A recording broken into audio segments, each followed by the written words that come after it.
Hello everybody, मी आहे माझी श्रीपा. माझ्याकडे माझी फिंगर चॉपिंग मशीन. आता हे माझ्याकडे एक पान आहे. मी याला फोल्ड करून नीट टाकतं आणि 3, 2, 1. हे इतकं शार्प आहे की ते 2 पाण्याचे तुकडे ते खाली पडले. आता तुम्हाला दाखवू नाही शकत. तर आता मी एका मुलाचा बोट टाकणार आहे याच्यात आणि याच्या खाली पानसुद्धा टाकेले.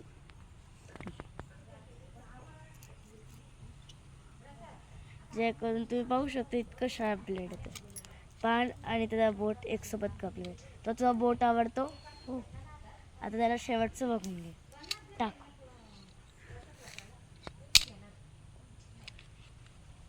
पाहू शकतात पाण्याचा सुद्धा चुरा झालेला आहे इथे आणि त्याचा बोट सेफ आहे. दाखव तुझा बोट काय झालेला नाही. थँक्यू.